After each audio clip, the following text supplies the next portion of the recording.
नमस्कार, मेरा नाम है विष्णु कुमार शर्मा। मैं राजकीय मॉडल डिग्री कॉलेज रेवदर, जिला सिरोही, राजस्थान में सहायक आचार्य हिंदी के पद पर कार्यरत हूँ। प्यारे विद्यार्थियों, आज के इस वीडियो में हम चर्चा करेंगे प्रेमचंद जी की कहानी कफन के बारे में। काफ़ी दिनों बाद आज आपसे इस वीडियो के माध्यम से मैं सीधा रूबरू हो रहा हूँ। पिछले कई वीडियो हमने जो है पीपीटी के माध्यम से आप लोगों के साथ साझा किए हैं, और चूँकि विद्यार्थियों तक तथ्य पहुंचाना, टेक्स्ट पहुंचाना भी बेहद ज़रूरी है, इसलिए तकनीकी में चूँकि मैं ज़्यादा कुशल नहीं हूँ, थोड़ा थोड़ा इस लॉकडाउन की वजह से कोरोना काल में जो है इस तकनीक का उपयोग करना सीखा है। तो आइए शुरुआत करते हैं मुंशी प्रेमचंद जी की कहानी कफन के बारे में। पहली बात तो ये कि प्रेमचंद जी की यदि हम कहानी की विकास यात्रा की बात करें तो आरंभिक कहानियाँ जहाँ उनकी आदर्शवाद के मुलम्मे से आवृत दिखाई देती हैं, तो उसके बाद के दूसरे दौर की जो कहानियाँ हैं वो आदर्शोन्मुखी यथार्थवादी कहानियाँ हैं। ये शब्द जो है प्रेमचंद जी के संपूर्ण साहित्य के बारे में बार बार प्रयोग में आता है। आदर्शोन्मुखी यथार्थवाद यानी ऐसा यथार्थ जो आदर्श की ओर उन्मुख हो। हृदय परिवर्तन और जो खल पात्र हैं उनका हृदय परिवर्तन होना और एक सुखांत कहानी का सुखांत होना, उपन्यास का सुखांत होना, ये इस आदर्शोन्मुखी यथार्थवाद की दो अभिन्न विशेषताएं हैं। प्रेमचंद जी के अंतिम उपन्यास गोदान के बारे में आप सभी को पता है, और उनकी अंतिम कहानियाँ जो 1930 के बाद में उनकी मृत्यु तक 1935-36 तक लिखी गई हैं, वो कहानियाँ जो हैं उनकी यथार्थवादी दौर की कहानियाँ हैं, और उन्हीं में से एक कहानी है कफन। कफन कहानी जो है मानवीय चेतना के अनेक छोरों को स्पर्श करती हुई सामाजिक कुरीतियों और आर्थिक विषमता के विविध आयामों को छूती है। कहानी का घटनाक्रम कुछ ऐसा है कि दो पात्र हैं, घीशू और माधव, और दोनों जो है बेहद निकम्मे और कामचोर हैं। जैसा कि प्रेमचंद जी ने इन विशेषणों के द्वारा उनका चरित्र चित्रण किया है कि किसानों का गांव है, उसमें काम करने की कोई कमी नहीं है, लेकिन ये बेहद ही निकम्मे लोग हैं। इनसे कोई भी व्यक्ति काम तभी लेता है जब दो आदमियों का काम जो है एक आदमी का काम जो है दो आदमियों से लेने में उसे संतुष्टि मिल जाती हो। कुछ इस तरह की बात प्रेमचंद जी ने कही है कि ये दोनों मिलकर भी एक आदमी का काम कर दे और इसी से उसे संतोष हो जाए, ऐसा व्यक्ति उनको काम पर बुलाता है। और दोनों जो है उनका घर जो है उनकी आर्थिक स्थिति बिल्कुल जीर्ण शीर्ण है, और घीशू की पत्नी जो है काफ़ी समय पहले मर चुकी है। अब उसका जो बेटा है माधव, उसकी जवान पत्नी जो है, कहानी का आरंभ वहाँ होता है कि वो जो है प्रसव पीड़ा से छटपटा रही है, और दोनों घर के बाहर आंगन में बैठ कर के और आलू भून रहे हैं, और दोनों एक दूसरे से कहते हैं कि तुम जाकर उसे देखो। ससुर कहता है कि भाई, घीशू जो उसका बहू, उसकी पत्नी का ससुर, लगता है कि भाई मैं कैसे जाऊँगा, वह मुझसे लजाएगी नहीं, तुम्हारी पत्नी है, तुम जाओ। तो दोनों नहीं जाना चाहते। उसके मूल में जो है बड़ी भारी विडंबना है कि भूख जो है वो ऐसी विकराल भट्टी है, अहरनिश जलने वाली एक ऐसी विकराल भट्टी है कि वो सब कुछ संवेदनाओं को जो है सोख लेती है, जला देती है, नष्ट कर देती है। तो दोनों इसलिए नहीं जाना चाहते कि दोनों में से एक भी गया तो पीछे रह जाने वाला जो है वो सारे आलू निकाल कर खा जाएगा। और दोनों वहीं पर आलू खाकर सो जाते हैं। सुबह देखते हैं तो उसकी पत्नी जो है, माधव की पत्नी बुधिया, उसका निधन हो गया। दोनों जो है रोने पुकारने लगते हैं, पड़ोसी इकट्ठे हो जाते हैं। अब उसके अंतिम संस्कार के लिए, हिंदू रीति के अनुसार अंतिम संस्कार के लिए लकड़ियों और जो है कफन आदि की व्यवस्था करनी है। तो दोनों ठाकुर के यहाँ पहुँचते हैं। ठाकुर जो है वो जानता है कि ये बेहद नालायक निकम्मे लोग हैं, लेकिन चूँकि अंतिम संस्कार का ऐसा अवसर है तो वह मुंह फेर कर भी 2 रुपये उनकी ओर फेंक देता है। और ठाकुर के 2 रुपये की सब जगह जो है वो चर्चा करके उनके गुणगान करते हुए सेठ साहूकारों से, छोटे लोगों से जो है 1 अन्नी 2 अन्नी 4 अन्नी 8 आने, इस तरह से वो 5 रुपये जमा कर लेते हैं और दोनों पास के कस्बे में पहुंच जाते हैं। वहाँ जा कर के वो कई सारी दुकानों पर जो है कफ़न देखते हैं और दोनों एक दूसरे के मन की भावना को ताड़ जाते हैं और कफ़न का मोल भाव करके और उसे खरीदते नहीं हैं और आगे चल कर के शराब की दुकान पर पहुंच जाते हैं। दोनों जम कर के शराब पीते हैं, उसके बाद में पूड़ी कचौड़ी मिठाइयाँ जलेबी ये सब छक कर भोजन करते हैं और जो कुछ बच जाता है थोड़ा भोजन उसे जो है एक भिखारी को दे देते हैं। और उसके बाद में दोनों एक दूसरे से चर्चा करते हैं कि अब क्या होगा, उसका अंतिम संस्कार किस तरह से होगा। माधव जो है वो अपनी पत्नी के लिए चिंतित होता है और अंतिम संस्कार नहीं हुआ तो फिर उसकी गति कैसे होगी, सदगति कैसे होगी, मोक्ष कैसे प्राप्त होगा। तो घीशु अपने अनुभव से कहता है कि अरे तू पागल है क्या, वो सीधे स्वर्ग में जाएगी, क्योंकि उसने जो है कि कई दिनों से भूखे हम लोगों का पेट भरा है, वो नहीं जाएगी तो क्या ये मोटे मोटे लोग जाएंगे, ये बड़े बड़े आसामी जाएंगे जो गरीबों का खून चूस करके पैसा इकट्ठा करते हैं। और तो उसे चिंता होती है कि अब कैसे होगा, कि कोई चिंता की बात नहीं है, उसका अंतिम संस्कार होगा और बस फ़र्क ये इतना ही है कि इसके लिए पैसे कौन देगा, कि इसके लिए पैसे वही लोग देंगे जिन्होंने अब दिया है। फ़र्क इतना ही है कि अब की बार वो पैसे अपने हमारे हाथ में नहीं देंगे और वो खुद उसकी सारी व्यवस्था करेंगे। और फिर मधुशाला में जो है दोनों उन्मत्त होकर के नाचने लगते हैं। कबीरदास जी की पंक्तियों के साथ कहानी का समापन होता है, ठगनी क्यों नैना झमकावे ठगनी। अब हम इसकी जो विषय वस्तु है उसका थोड़ा सा विश्लेषण करते हैं। तो यह कहानी जो है, प्रथम दृष्टि में यह कहानी घीशु और माधव की संवेदनहीनता और भावनात्मक क्रूरता की कहानी कही जा सकती है। जाड़ों की रात के सन्नाटे और अंधकार में अकेली बुधिया प्रसव पीड़ा से पछाड़ खा रही है और उसके घर के दोनों पुरुष सदस्य ससुर व पति उसकी पीड़ा को अनदेखा अनसुना करके आग में आलू भूनकर खा रहे हैं। बुधिया की दर्दनाक मौत के बाद घीशु माधव द्वारा अनुनय विनय से जमा किए गए 5 रुपये को शराब और पूड़ी कचौड़ी में उड़ा देने पर ऊपरी तौर पर यह कहानी उनकी संवेदन शून्यता को दर्शाती है और उन्हें खल पात्रों के रूप में अभिव्यक्त करती है, किंतु भीतरी सतह में सूक्ष्म से सूक्ष्मतर होती चलती यह कहानी पात्रों के मनोवैज्ञानिक अध्ययन से आगे समाज व्यवस्था के विश्लेषण का आधार बन जाती है। कहानी के आरंभ में प्रेमचंद जी ने अपने दोनों पात्रों का जो चित्र खींचा है उसमें वो बताते हैं कि दोनों पहले दर्जे के आलसी, निकम्मे और कामचोर थे। वस्तुतः घीशु और माधव 2 अलग अलग पात्र नहीं होकर के एक ही भाव, स्थिति या विचार का विस्तार है। इन दोनों में न कोई आत्मसम्मान बचा है और न कोई मानवीय संवेदना। अपना पेट भरना ही इनके लिए दुनिया की सबसे बड़ी सच्चाई है। अब एक कथन यहाँ पर आता है जिसमें घीशु और माधव दोनों चर्चा कर रहे हैं। तो घीशु कहता है कि जाकर देख क्या दशा है उसकी, चुड़ैल का फिसाद होगा और क्या। यहाँ तो ओझा भी 1 रुपया मांगता है। कितनी बड़ी बात कही है ये।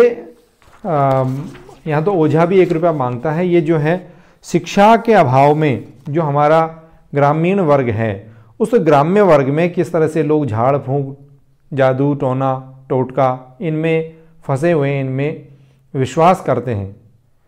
तो कितनी बड़ी ये एक संकेत किया है प्रेमचंद जी ने कि शिक्षा का अभाव जो है वो मनुष्य को इस तरह की दकियानुसी सोच की ओर, अवैज्ञानिकता की ओर धकेलता है। अब बुधिया की जो प्रसवजन्य पीड़ा है उसमें वो पछाड़े मार मार कर चिल्ला रही है, रो रही है। तो उस बीच में जो उसका पति है माधव, उसको अचानक ख्याल आता है कि यदि बच्चा हुआ, बाल बच्चा कुछ हो गया तो घर में तो गुड़ तेल सौंठ कुछ भी नहीं है। तो ये उसके भीतर जो है एक ममत्व भाव को दर्शाता हुआ उसके पितृत्व बोध का एहसास कराता है। उसके पिता होने की अनुभूति जो है वो उस अजन्मे शिशु के प्रति उसका जो ममत्व भाव है उसका अंकुरण पितृत्व बोध के साथ संसाधनहीनता के अंतर विरोध को दर्शाता है। 2 शब्द कहे मैंने, पितृत्व बोध के साथ संसाधनहीनता की जो विडंबना है, जो अंतर्विरोध है, उसको दर्शाता है। और प्रेमचंद जी की लेखनी का ये कमाल है कि ये दोनों पात्र सामान्य रूप से नेगेटिव शेड वाले पात्र हैं, खल पात्र हैं, लेकिन इन पात्रों से हमें घृणा नहीं होती, इनके प्रति एक सहानुभूति पैदा होती है। ये प्रेमचंद जी की लेखनी का कमाल है।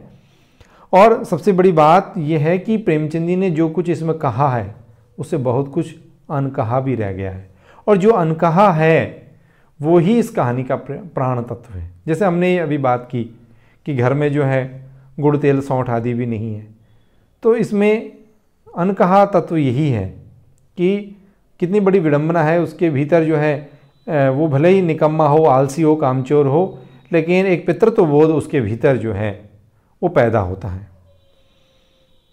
और साथ ही अब प्रेमचंद जी आगे कहते हैं कि जिस समाज में दिन रात मेहनत करने वालों की हालत उनसे बहुत अच्छी नहीं थी, वहाँ इस तरह की मनोवृत्ति पैदा हो जाना कोई अचरज की बात नहीं थी। कि जहाँ जो किसान लोग हैं वो हाड़ तोड़ मेहनत करते हैं, उसके बावजूद उनकी स्थिति भी ज़्यादा अच्छी नहीं है। ऐसे में इस तरह की मनोवृत्ति पैदा हो जाना कोई आश्चर्य की बात नहीं है। तो ये मनोविश्लेषण है, ये मानव चरित्र का विश्लेषण जो है, ये प्रेमचंद जी की लेखनी का बड़ा कमाल है। अब हम प्रेमचंद जी की और दूसरे उपन्यास गोदान से इसकी तुलना करें तो घीशू जो है वो होरी की तुलना में ज़्यादा विचारवान हमें लगता है। होरी की तरह मर्याद की रक्षा में जो है वो अपने प्राण नहीं गंवाता है।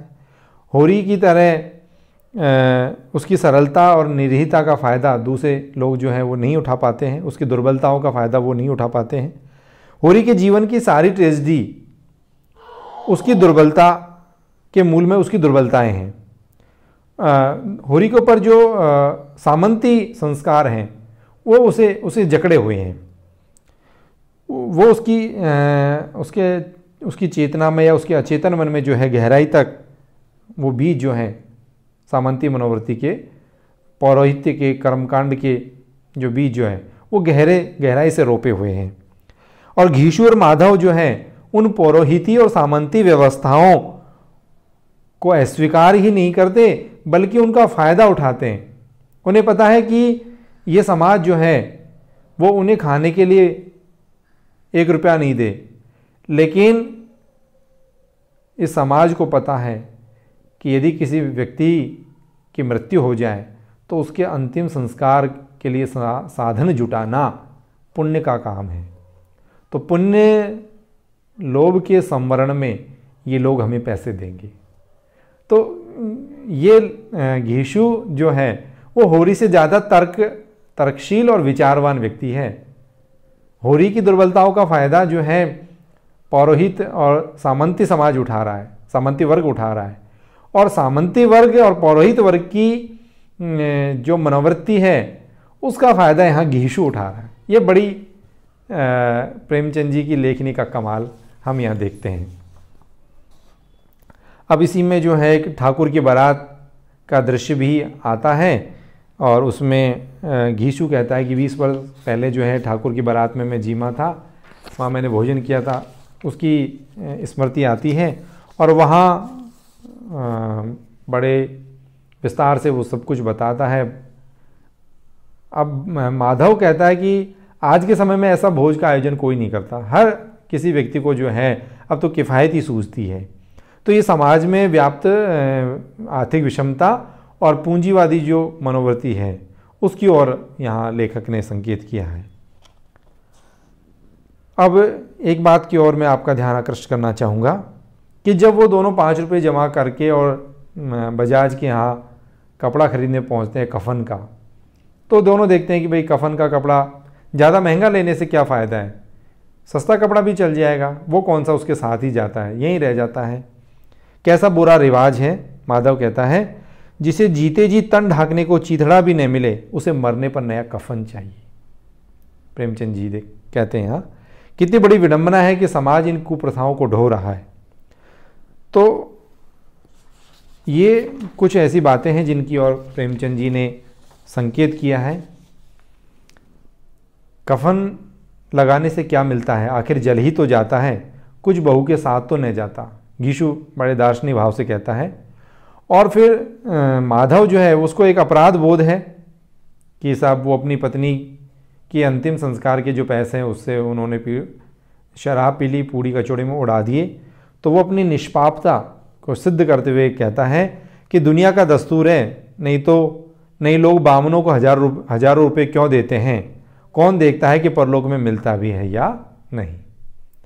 तो प्रेमचंद जी की कहानी, जिसके बारे में बार बार जो है बहुत सारे लोग उनकी कहानियों को जो है दलित विमर्श से जोड़ते हैं और बहुत सारे दलित चिंतक जो हैं उन्हें खारिज करते हैं। तो स्वानुभूति और सहानुभूति की चर्चा जहाँ प्रेमचंद जी के साहित्य के संदर्भ में की जाती है, वहाँ हम देखते हैं कि प्रेमचंद जी की लेखनी जो है उसका कमाल देखिए कि कितनी सफाई से समाज की उधेड़-बुन जो है वो प्रेमचंद जी करते हैं। कितनी सफाई से, जिस तरह से एक डॉक्टर जो है वो सर्जरी करता है और वो मनुष्य के शरीर की चीरफाड़ करके और सब कुछ जो है अनावृत कर देता है, भीतर जो सड़ी गली व्यवस्था है, भीतर जो अंग विकृत हो गया है, जो बीमारी है, उसे अनावृत कर देता है। ठीक उसी तरह प्रेमचंद जी भी समाज की जो सड़ी गली मनोवृत्ति है, मान्यताएं हैं, जो विकार पैदा हुए हैं, उनको किस तरह से जो है अनावृत करते चलते हैं, ये प्रेमचंद जी की बड़ी विशेषता है। तो आगे वो कहते हैं कि घीशु दार्शनिक भाव से बोला कि हमारी आत्मा प्रसन्न हो रही है तो क्या उसे पुण्य न होगा। माधव कहता है भगवान तुम अंतर्यामी हो, उसे बैकुंठ ले जाना, हम दोनों हृदय से उसे आशीर्वाद दे रहे हैं। तो बुधिया को जो है बिना कफन के दोनों बैकुंठ भेज रहे हैं। ये 16 संस्कारों का विधान करने वाले पौरोहित्यवाद को खुली चुनौती है, ये प्रेमचंद की चुनौती है।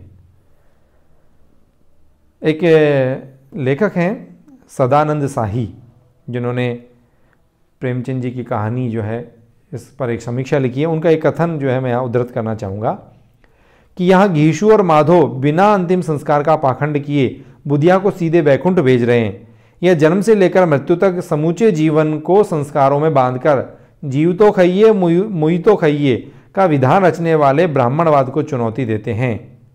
इसी क्रम में प्रेमचंद अपने पात्र घीशु के माध्यम से फिर लिखते हैं कि वह बैकुंठ न जाएगी तो क्या ये मोटे मोटे लोग जाएंगे जो गरीबों को दोनों हाथों से लूटते हैं और अपने पाप को धोने के लिए गंगा में नहाते हैं और मंदिरों में जल चढ़ाते हैं। तो मैं समझता हूँ कि प्रेमचंद जी ने इतनी बारीकी से मानव मन का विश्लेषण किया है, साथ ही समाज का विश्लेषण किया है। तो मैं ये समझता हूँ निश्चित रूप से कि स्वानुभूति जो है वो ज़्यादा प्रामाणिक है। लेकिन प्रेमचंद जी को जब हम पढ़ते हैं तो मुझे लगता है कि प्रेमचंद जी जो है कहीं भी इन दलित कथाकारों से उस चेतना को उभारने में कहीं भी 19 नहीं है, उनसे 21 नहीं तो 19 भी नहीं है। अब इस बात को हम समापन की ओर ले जाते हुए एक कथन जो है और कहानी का मैं आपके बीच उद्धृत करना चाहूँगा कि माधव को दुख और निराशा में डूबा हुआ देख करके उसके पिता घीशु कहते हैं कि क्यों रोता है बेटा, खुश हो जा, वह माया जाल से मुक्त हो गई। तो ये कथन जो है सांसारिक निस्सारता को तो अभिव्यक्त करता ही है, साथ ही सामाजिक जीवन में जो अभिशप्त जीवन है उससे मुक्ति की जो कामना है उसको भी प्रकट करता है। और दोनों खड़े होकर के नाचने लगते हैं मदिरालय में, ठगनी क्यों नैना झमकावे ठगनी। और इस तरह से अभाव और दुख जो है वो घीशु और माधव को उस आध्यात्मिक भाव भूमि पर ले जाते हैं जहाँ कबीर को माया और से उत्पन्न विषमता का बोध हुआ था।